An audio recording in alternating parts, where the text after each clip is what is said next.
What's up, guys, and welcome back to another week of that 6-round MMA show. The 6-round MMA show. Yeah. We are a show. We are the show now, the 6-round show. Of media. Yes, we cover all the media. We're not limited by a title. No more. All right? We are like the Knights MMA show. Okay? All right? We are craftsmen with our tools. Yes. Something like that. Yeah, of course. But hey, guys, I'm Kyle Herbert, your host. I got the Puerto Rican superstar right in front of us. Boom, holla at your boy. Yo, we got a whole lot of fights that are going to be happening this weekend. Action-packed weekend. We got the TitanFC card on Friday. We got the UFC Fight Night and 4 day on Saturday. I mean, the whole thing's going to be lit. And we will be there. Yes, we will be there. Both events. At least I'll be at both events. Mikey's going to try to be at both events. Yeah. We'll see what happens. But it's going to be a great weekend of coverage. Basically, man, this is like a media, MMA media dream this weekend, you know? So it's, we get a little bit of everything, you know? Especially since it's in our backyard. Right in our backyard, man. So this Friday, we got the TitanFC card and Hard Knocks, right? Yeah. Hard Knocks. Extreme Action Park. Yeah, Extreme Action Park. Hard Knocks is that facility, though. Part of the facility. He is right. Yes, I am right, but I'm also maybe wrong. No, yeah, I'm right. I'm always right. Hey, no, I'm not. Really. But, hey, I could be. Part of the time. 50% of the time, I'm right all the time. Right? But anyways. Yo, we got some big names getting ready to go. What's up, bro? We got some big names on the card this weekend. Who we got on the TitanFC card, brother? Who do I have? No, I mean, like, who's on the card? There's quite a few fights, man. I don't remember There's all of them. a lot. There's Okay. a lot. Well, I know we got Herbert Burns in the building. We also got Matthew Wagy, homegrown guys here from South Florida. Reason why this is going to be a huge event is because Dana White himself is going to be at the event, trying to scope out all the talent, trying to see who's going to be the next up-and-coming names on the scene. And I think we got a couple right here for you. So we're actually going to bring a couple of these guys onto the show today, interview, get their insight on what's going to be partaking, this weekend, what their prediction is, what their style of finish is going to be. Hopefully it's something dramatic, make it crazy. But anyways, we're going to try and get a Matthew Wagy on the horn right now. Let's see what we got going on. Video call.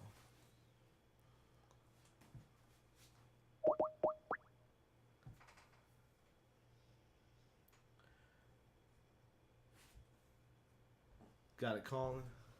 We calling. We calling. Boom.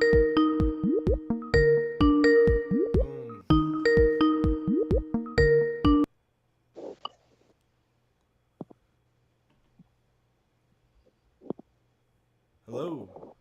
Hey, what's up, man? Yo, Hey, Matt Wagy. How you doing, my friend? What's up, buddy? How you doing? Doing great. We are live. We are on the 6-round show. Thank you for joining. How are you doing, man?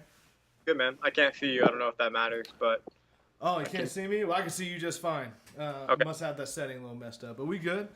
All right, cool. Yeah, sweet, man. So we got weigh-ins getting ready to happen this Thursday, right? You're on the TitanFC card this weekend, getting ready to go to battle. So I see you're enjoying the apple right now. How's the weight cut going? Weight cut's going good, man. Doing everything I gotta do, so can't complain. Yeah, that's what's up, man. That's what's up. So talk to us a little bit. What's going down this weekend? I know Dana White is coming to the card. I know you're probably looking to impress him. I mean, I don't want to put words in your mouth, but, I can only assume. But, tell us what's going on in your head right now as you're gearing up towards this weekend. Yeah, man, I'm ready for the opportunity, man. It's an opportunity to put on a big fight and impress Dana White, get a UFC contract, so that's what I'm going out there to do. Hell yeah, man. So is this your first time with TitanFC? My second time with Titan. Second time? I fought with them in 2014.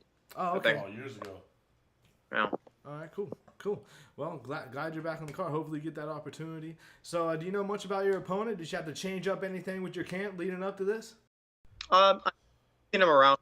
I know who Ito Terry is. I haven't really studied him in depth. I know he's a good fighter, well-rounded fighter out of a good camp, but I feel like I can beat anybody in the world, so I'm not really too concerned with what he's doing or anything besides that for camp. Of course, my coaches have game plans and everything, but me personally, I'm just focused on what I can control, and that's my skills and making sure everything is on point. Yeah, that's what's up, man. Got to stay focused, bro. You got to stay on that grind, get that finish. Yeah. So I've been following your career for a minute. Obviously, me known each other for a little while. Shoot, all the way back to McCarthy days, HTT and Mergen and all them guys. But yeah, that was a minute ago. But man, you kept your journey going, and you even went out there to Team Alpha Male in California. You know, how was that out there and that experience, and what's it like being back in Florida? Oh man, Team Alpha Male is my home, man. I love those guys. It's a great gym. I learned so much, evolved so much over there.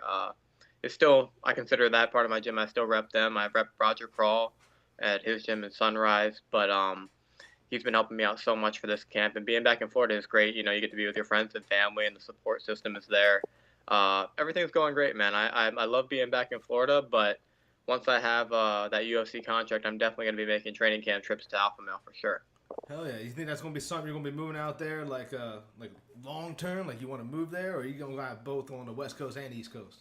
I mean, I already lived there for about 6 years, so I already did that experience. If I have the money to get a house out there, I'll get a house out there and have a house over here and do both. But I definitely will be training there at the very least. Nice, man, nice. So looking at your record, you're 12-5. I see that you went on what, eight fight win streak? It looks like 7-5 win streak. And then you got that one loss with Custom Mark, and you got that loss taken off basically. You rematched him in your last fight. You got the win, a decisive decision. You know, I know that's good to actually take that blemish off. If there was a blemish, you know, you got that back on your belt. So, I mean, moving forward, I know you want to be in the UFC, but is there anybody on the circuit that you've seen that you kind of want to get a shot at, or is it just moving forward, really? Right now, I'm just focused on this fight at hand. I know Adir is a tough opponent. I want to take him out. I want to be the first to finish him because he hasn't been finished in his career. So I want to make sure I finish him, make a statement in front of Dana. The rest I can't control after that. You know, what happens afterwards, that all depends on how the fight goes down, what Dana decides to do, what Titan decides to do. There's lots of options, but the task at hand is to take care of this fight and get a finish. Hell yeah, man. Hell yeah. So whenever you're going into this fight, are you thinking much about the way that you're going to be, unless trying to attack it? I know you got your own style and the way you go. I mean, the last fight was a decision. I mean, are you a fighter for the fans that don't follow and you're trying to, you know, get them on board? Like, what kind of fighter are you? Are you trying to just get in there and ground and pound them? Are you trying to wrestle them out? I mean, are you trying to get just any win and get out there, you know, as little damage as possible? Like, what kind of fight should these guys expect? No, I'm going out for the finish 100%. I have a lot of finishes on my resume. I like to dominate in any phase of the game, striking, grappling. It doesn't really make a difference to me. Whatever the opponent gives me is what I'll take. So I've been working a lot of my striking with Team Alpha Male, with Dwayne Ludwig, and all those guys have made me much better striker. Roger Crawl's an amazing striking coach. So we have a really good game plan going into this fight. So I'm excited to show everybody everything, my well-rounded skills as a mixed martial artist. Because if he thinks I'm just going to be a wrestler, then he is in for quite a surprise. Oh yeah, I bet, man. I've been seeing you, you know, get your hands sharp over the past few years over there. I mean, I've always known you to be the wrestler and the judo guy, you know, ever since I met you. And then as soon as you went out to Alpha Male, I could just see those hands getting better. Yeah. And I've seen what you've been doing lately, man. I'm excited to see what you're going to do in the ring, man. Yeah. Yeah, I'm excited for it, man. A lot of people haven't really gotten to see it, so I just got to go out and show it in front of everybody. So it's unknown for now, which is good. You know, I want to keep it that way until my opponent sees it. Hell yeah, man. So a lot of big news around in the UFC realm and everything. I know you've been training out there in Alpha Male. Those are your guys. I was just curious on your take with the ex-Team Alpha Male member, TJ Dillashaws. You know, the way he's popping. Like, what's your take on that? I already knew what he was doing. I already knew that through our team. We already had that. Already was a known thing that was going on. We already knew he was doing EPO, and I knew my old manager knew actually the guy who gave it to him. So it wasn't like a secret that he did that. We were like, man, that's pretty slimy. So it's kind of a good thing that it finally caught up to him. Surprised he got away with it for as long as he did. But, you know, you can't really fault him. I mean, he became world champion. He did all these things. I can't personally cope with being a cheater and being a fighter. Like, it would not be something that I could live with. But, you know, to each their own. You know, he's paying for it now. So everything comes around at the end of the day. Yeah, so it's just been crazy. And then Cody O'Brien, 2016, even said it. He's like, TJ was trying to teach all of us how to take it. So it sounds like, from what you're saying, like, was kind of factual in a way. Like, you guys have known about it for a while? I mean, as far as I know from that, I've never had him try to teach me how to do anything, so I don't know about that or nothing about that from Cody's perspective. Maybe he had something happen with him with those guys, but I never knew anybody that did anything. Personally, I never saw anybody do anything. Obviously, it happens in MMA all over the place, but Team Alpha Male is a very tight-knit, close family atmosphere kind of gym. So I didn't really think anybody was doing nothing. I just knew about TJ personally through my manager who knew, and I heard about that after he left the gym too. So I already knew that he was doing that stuff. But again, that's not my business, so I stay out of everybody else's business. But that's the best way to be too. Yeah, I don't really know. Again, it's all over the place in the sport, and the way I feel, if you're going to do steroids, and it doesn't really matter, I'm going to beat your ass anyways, so you're going to have the health benefit. The health is going to take a toll on you in the long run, and you're a cheater. You have to live with that the rest of your life, so that's what you have to deal with. Yeah, that's true, man. That's definitely true. It's something you got to eat it. With the 2-year suspension that you received, do you think that's something that should be done in the sport, that lengthy, and then the next one's going to be a lifetime ban? Do you think something like that is worthy? I mean, whatever USADA is fickle with their bans on who they ban and how they do things. I really don't think USADA has a real good understanding of what they're doing. But yeah, 2 years is definitely a good punishment, if not more, for something like that, because it's definitely a performance enhancement, and you have to, like, EPO is something you have to shoot, so you're 100% cheating, and it's definitely affecting the fight. So when you're fighting people, it's dangerous to have performance enhancing drugs like that. But USADA hands out bans for marijuana and stupid shit like that too. So it really depends. They have to find a middle ground and understand, like, USADA has so many rules and too many minor things. Like Chad Mendes, he put cream on his leg because he has eczema, or what's it called, that skin disease. Oh, yeah. Skin problem. They banned him for 2 years. It's like, dude, like, get a fucking grip on things. Like, that shouldn't be considered a performance enhancement drug. Right. That's like cream on your skin. It just so happens to have the hormone to aid that element, but it won't even have really, with the minor things in the ointment, it's not going to have much of effect. Didn't monitor it or whatever, and they popped him, and that was what it was for. And I'm like, you're gonna give him 2 years for that? Whatever. Yeah, so. That's crazy.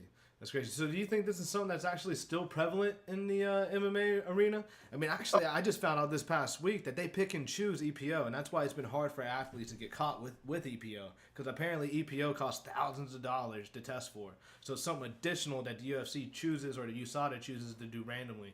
That's why. You think that maybe, like, what's happening in the sport? I don't know. Even testing for it, then why even have USADA?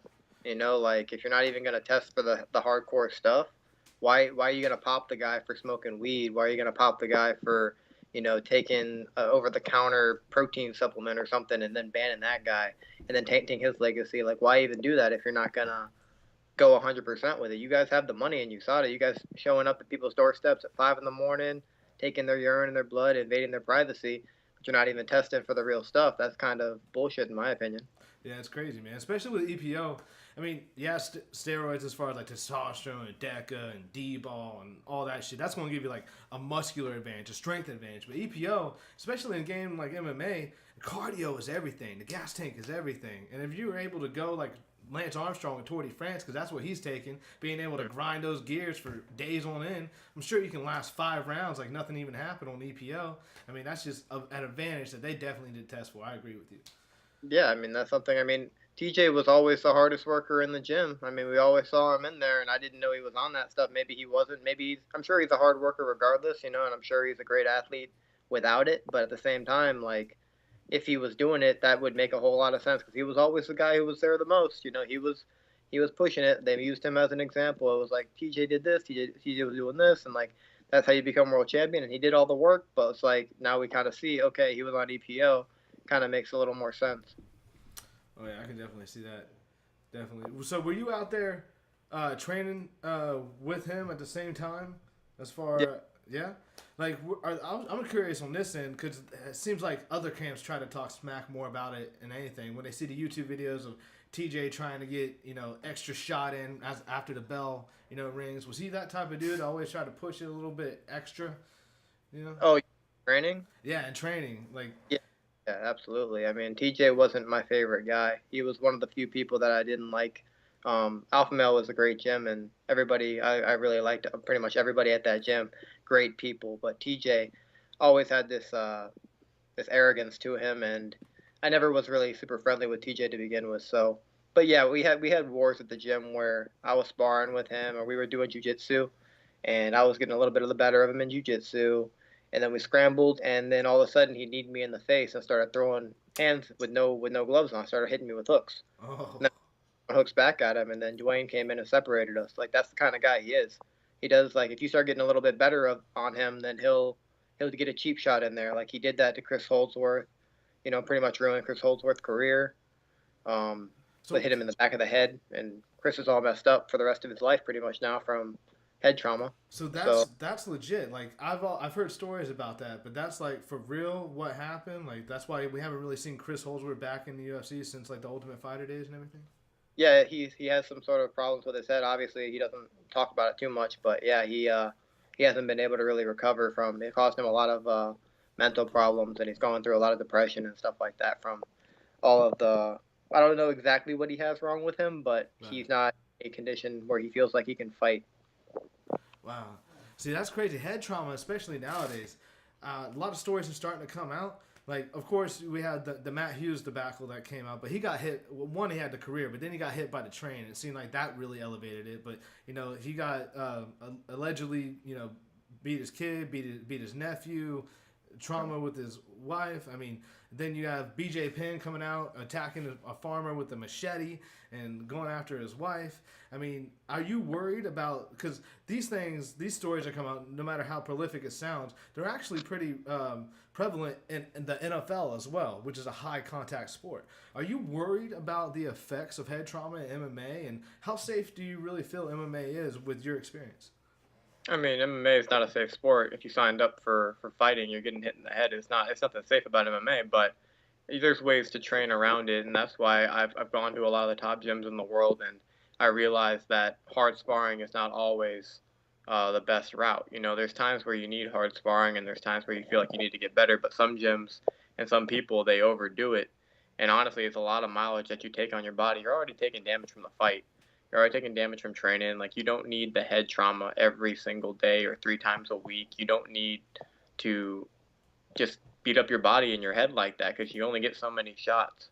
So it's good to be smart and to not risk your head, because your head's probably the most important thing that you need. So everything else, if you don't have a good mindset and your mind's all fucked up, you're gonna have a tough life. So Matt, how'd you get into MMA? I grew up doing MMA, man. I started judo when I was 7. I went to the Junior Olympics, got a bronze medal when I was 12. Did wrestling and jiu-jitsu when I was 12 at American Top Team in Deerfield. Actually broke a black belt academy with Marcel Fajera. Oh, wow. So all the way back to when, before American Top Team headquarters even had an American Top Team headquarters, I was there as a kid. And then from there, I trained with McCarthy after I went to college for wrestling. Came back and trained with McCarthy. Had a falling out with American Top Team, but McCarthy took me in at his gym. And then from McCarthy, went to all over the world to train, and then eventually Team Alpha Male and Roger Crawl and Wagner Rochas. And then now I'm back with Roger Crawl. Hell yeah, man. That's quite a journey. Quite a journey. Shoot. Thinking back now, how sweet was that Junior Olympic bronze medal? I mean, I didn't really think of it as much. I was 12, It wasn't much of a thing. It was just a judo competition. Judo got a lot more, they took away from a lot of things in judo, and I started to need more aggressive grappling, so that's why I transitioned to jiu-jitsu. And I tried to come back with judo, but the rules with judo, you can't even touch the legs or you get disqualified. So oh, wow. Wrestlers come in and start beating all the judo guys in the competition. So judo got really bad with their rules, and it was very political. So I just kind of stayed away from it. Didn't really like Americans too much, so I didn't really want to do too much judo. But I still enjoy judo. It's a great martial art, but jiu-jitsu and wrestling took over after that. Oh yeah, man.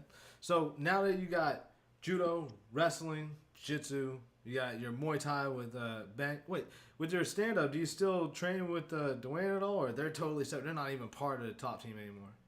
Dwayne Alpha was male. Alpha Male, you mean? Yeah, Yeah, yeah. alpha male. Yeah. Oh, No, what Dwayne. did I say? You said top Dwayne. two. Oh, Dwayne wow. My bad. Dwayne left his own gym in Colorado. I have no problems with Dwayne whatsoever. Dwayne is a good coach. He's taught me a lot. Here's a lot of the stuff that he uses today. Great martial artist, man. He made TJ an amazing striker. Helped Joe Benavidez. All these guys became really, really good under his kickboxing system, which he has. But Roger Crawl is, I believe, one of the most underrated kickboxing coaches in the world because he doesn't really put out there just how great he is. Because Roger Crawl is a very, very high level, and he does a lot of similar things to Dwayne, but he has his own style that is very unique in its own right. So Roger Crawl, I feel like, is one of the top striking coaches in the world just based on the people that I've trained with. I really don't think there's anybody better, especially in Florida. That's awesome, man. That's awesome. Glad you're being able to connect with all these top coaches around the world, really expand your game. I mean, we're starting to see it, that's for sure. I mean, of all these arts right now, is there something that you like to dabble in a little bit more than the other right now? No, I'm doing everything. I love all of mixed martial arts. You know, I'm doing a lot of jiu-jitsu, a lot of wrestling, a lot of kickboxing. I'm really just making sure all my tools are sharp, and I'm starting to really feel like I'm comfortable every aspect of the game, and it's all just kind of flowing together now, which is great. Kind of coming into my own, into the prime right now in my career. That's awesome, man. You're still young, bro. You're still young. Yeah. You're starting to get the grind and like the real grind. You know, you're getting up there. So that's Yeah. awesome. That is awesome. So, especially since Dana White's going to be there, and we're assuming you're going to impress. You're probably going to get the contract. What do you make of the division that's happening in the UFC? I mean, we're not for sure if 125 is going to be there. We don't know if the 125ers are going to be moving up to 135. We're not really sure what Cejudo is going to do. Is he going to come up and just try to take the vacant 135-pound belt? I mean, in those divisions, I mean, how do you see the divisions playing out? I mean, yeah, 135 is going to be there, and that's my division, so I'm not really too concerned with that. I don't really think anybody in 135 can handle my ability. I've trained with the top guys in the world, and I know I've trained with Cody, I've trained with TJ, I've trained with Uriah, I've trained with the best 45ers. Darren Elkins was my main training partner for 4 years. All I had was this grinding, this toughest dude in the UFC just was my main training partner, and he would be grinding on me forever. Clay Guida. I mean, there's so many guys, Chad Mendez, that I've trained with, and I know where my skill level is at. So I feel like I fit in perfectly in that division. That's awesome, man. Are you expecting anything crazy when you get in the UFC, like some type of emotional difference? I mean, I know you're grinding. Everyone just talks about the big lights. It's like no lights are bigger until you get to the UFC, and those are the big lights, and you feel it. Are you afraid? Not afraid. Like I don't know what's the right word. I guess. Are you anticipating that? Do you feel like you're going to have some type of I don't know first time excitement? I guess when you get to UFC, or like what do you think? Or are you just dialed in? I mean, right now, like I said, it's all about this fight. I can't prepare for how I'm gonna feel in the UFC or anything like that until I get there. It's been my goal to get to the UFC right now. So until I'm there, I don't really have any understanding of that. It's not gonna be any excuses for sure. I'm sure there'll be some sort of nerves. I'm sure it has to be. You know, it's the highest stage in the world. It has to be a big deal. But at the same time, this is a huge fight for me, and this excites me. So it has to kind of excite you. I'm sure it's going to be nerve-wracking, but I'm looking forward to it. Hell yeah, man. So I'm wondering, say you win this fight in dominating fashion, and the TitanFC is just like, hey, man, we want to give you an offer for the belt. But then Dana's like, well, I like this cat too. Like, what way are you going to go? You going to try and win the belt and then jump to the UFC? Or are you going to be like, yo, Dana's calling?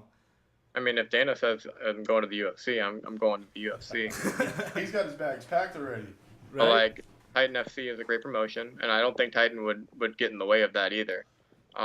Titan is setting this up, and they have a great deal with the UFC and a great relationship with Dana. So I don't think it would be a situation where they both would be fighting over it. I think it would be more of an understanding that, of course, you need to go to the UFC. That's where they're the top promotion in the world. But Titan FC is a great promotion, and I would love to fight for them if, obviously, if I don't get the contract right away or if I just win and somebody else gets the contract, because who knows how this is all going to unfold. There's a lot of great fights on the card. Contender Series is an option as well. But if Titan FC offers me the belt, I'll absolutely love to fight for that title as well. That's what's up, man. Good answer. So, Matt, I got a couple more questions because I know you got to go train in a little bit. Sure. Oh, so, any fights you excited for this weekend other than yours? I mean, right now I'm focused on mine. You talking about for the Titan or the UFC or The both? UFC. Or both. You can pick either one. The UFC, obviously, I just saw Gilbert at LA Fitness. Gilbert, I'm excited to watch Gilbert fight. His fight. I think there's a few other good fights on there that I'm excited about, but that's the main one. Gilbert and Herbert obviously are friends, so I'd like to see them take care of business in their fights. But other than that, man, I'm just kind of focused on my own. I don't really care about anything else right now. Gotcha. So you got any sponsors you want to shout out? Yeah, I got a lot of sponsors. I got Delray Beach Cryo, Raw Juice, Fresh Meal Plans, Carson Coffee Palm Beach, Forever Young Anti-Aging Solutions, My CBD Sport, Redwood Coast Water Company, Team Alpha Male, American Top Team Sunrise, not American Top Team, Roger Crawl, Combat Club, thank you guys. There's a few others that I'm missing. I know I'm missing some. There's a lot on there. I'm going to help you out with one of them, though. So what kind of vodka are you going to drink after you win? 50 States Vodka. It's a good one. I'm sorry, I'm a little delusional right now. I can't remember all of them right now. Yeah, I know you got quite a few. I got a lot of sponsors, but thank you guys for everything. You guys have been helping me out a lot this camp. It's very helpful. It's very helpful to have all the support from these guys. Oh, yeah, man. Are you going to be at the UFC in Fort Lauderdale on Saturday by chance? You going to be there? Planning on it. Hopefully, I'm taking care of my stuff right now. Hopefully, I'm not too injured or nothing like that, and I'll just go out there. Of course, I'd love to come out of the UFC event and watch that. That'd be awesome. Hell yeah, man. Yeah, we're going out there too, so hopefully we can run into each other and say what's up. That'd be cool. Yeah, man, I'd love to see you guys. Yeah, for sure. Hey, man, I didn't realize the time restraint, so I don't want to keep you any longer. I know you're a little delusional. Get the rest of that apple in you, and then you can go back to training. So, yeah. But hey, really appreciate you being a part of the show, man. Always a pleasure chatting with you, bro. You're really a chill dude, and I hope the best for you. Hope Dana White sees it too, and he comes crawling to you with an offer. Yeah. So absolutely. Yeah, man. Take care of business at Titan. All right, take care of it. All right, man. I'll see you Friday. All right, guys. Thank you. See you later. Be safe. Thank man. you, brother. Be easy. Bye. All right, guys. That was Matt Wagy with TitanFC. Man, that was a great interview. That was a great interview. That was awesome. That's a future 135 champion in the UFC. Oh yeah, man. Matt's a dog, bro. He's been a grinder ever since we met him. And then as soon as he went out to Alpha Male, he started learning all those all those Muay Thai skills. Yeah. All those Muay Thai skills. From Bang. Yeah, Dwayne Bang. And then obviously the coach is that man, you can just really see the evolution, you know? I mean, I can really see the way he's exactly what he said. He's starting to feel comfortable in his element. You know, he's starting to be able in all facets of his game, and you're really seeing him become a complete fighter. Yeah. You know, and that's what's awesome with Matt Wagy. And but yeah, guys, make sure you check him out. All social media platforms. It's going to be a great night at TitanFC. Make sure if you guys can come check it out. All right, that's going to be at Hard Knocks Action Park. Extreme Action Park. Extreme Action Park, which Hard Knocks is connected to Extreme Action Park. Same building. So if you guys are down here, come support. If you want to watch it live, go to UFC Fight Pass, Flow Grappling, and all that crap. That's going to be on UFC Fight Pass. TitanFC is, so make sure you check it out. Get that subscription, tune in, support our boys. All right, it's gonna be a lot of good fights. They actually have a cat there that wrestled for Penn State. Yeah. And he's competing on the card, trying to impress. We have Herbert the Blaze Burns, 1FC veteran, fighting on the card. The Blaze. Do you understand or no? Do you? I know. I don't understand. Yeah, for sure. Yo, you getting a little 50 over there? Dude, so, when you guys go to Titan, this is the official drink of Titan. Is it really? Official vodka. That's what's up. So they'll be serving this. Yo, so you can taste what we taste. Taste what we taste. I tell you what, I was drinking that all day yesterday with, because I had a day off yesterday, guys. All right. So I was drinking all day yesterday with Bang energy drink, and that shit was delicious. Like, I mean, drinking it straight up is good. That shit's not bitter. It's smooth. It's nice, but you can still taste the vodka. Like it is vodka. Like, I dig it. And it's America. Made in America. No balls in this bitch. It's in America. I'm right? Yeah, you're right. Yo. So, hey, guys, listen. We are going to pause it for a little bit. All right? I'm going to put on the logo. Maybe I can get a little... I don't have the music ready. Put on the logo. I'm going to turn the mics off. And we're going to try and get another great interview for you guys, okay? And that will be, hopefully, Herbert the Blaze Burns. We're going to get joined by the BJJ World Champion, the 1FC veteran, and a guy that's coming here tonight, not tonight, Friday, to go and win a UFC contract, all right, and take care of business, and then show up Saturday to watch his brother, Gilbert Burns, also a BJJ World Champion and UFC contender, okay, all right? This Saturday, get home to W. Two Burns brothers, hashtag Burns Jiu-Jitsu, getting a W. All right? Yeah. So make sure you guys stay tuned in, all right? Kick it with us for a little bit, and we'll be back. So stay tuned.